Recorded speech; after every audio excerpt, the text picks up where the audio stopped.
Bulkan! Wait! Ba't nga pala pumuputok ang bulkan?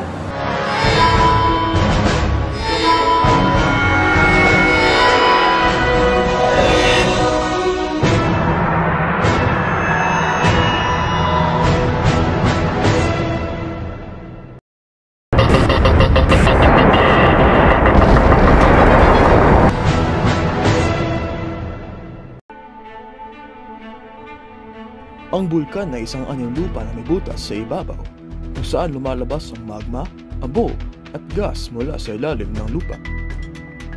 Ang mga pagsabog ng bulkan ay mga pangyayari na gaganap dahil sa paggalaw ng mga tectonic plate at mga deposito ng magma sa bituka ng lupa na tinutulak palabas ng mga high-pressure gas. Maraming bulkan matatagpuan sa Pilipinas dahil nakaloob ito sa Pacific Ring of Fire. Ang Pacific Ring of Fire ay isang tectonic belt na binubuo ng maraming bulkan kung saan madalas mangyari ang paglilindol at pagputok ng mga bulkan na nandito. Ilan sa mga aktibong bulkan na makikita sa Pilipinas ay ang Mount Mayon, Taal Volcano, Mount Canlaon, Mount Bulusan, Mount Hibok-Hibok, at Mount Pinatubo. Upang maiwasan ang kapinsarang dulot na pagsabog ng bulkan, ito ang mga dapat at mga iwasan gawin bago, habang at pagkatapos pumutok ang bulkan.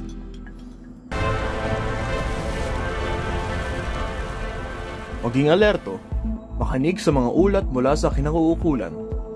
Sundin ang mga alituntunin ng nakatataas. Kung panayagang lumikas na mas maaga. Maghanda ng emergency kit na kung saan ay matatagpuan ang mga kinakailangan sa pagputok ng bulkan, tulad ng boteng tubig, extra mask, tatang pagkain, first aid kit, basang panyo, goggles, flashlight, radyo, pera at damit.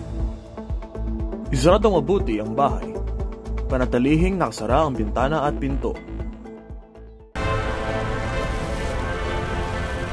Manatiling kalmado at makinig sa balita upang malaman ang mga pinakahuling update. Kung nasa labas, magsuot ng goggles upang takpan ang mata at gumamit naman ng N95 face mask o basang panyo upang takpan ang ilong at bibig.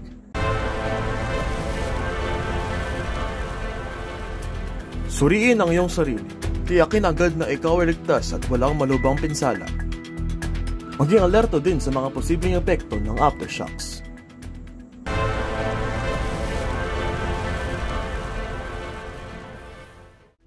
Huwag ipagwalang bahala ang aftershocks o muling pagsabog. Posibilidad na may kasunod pa aktibidad ang bulkan.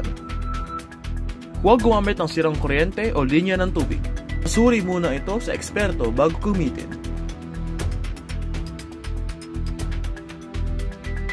Huwag lumabas ng bahay o evacuation center kundi kinakailangan.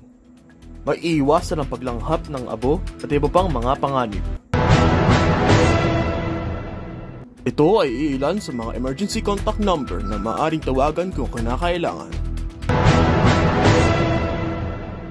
Mahalaga ang pagkakaroon ng sapat na kaalaman at paghahanda para sa mga darating na katalagman dahil ito ang susi sa ating kaligtasan. Tandaan, maging empahanda para maging empaligtas.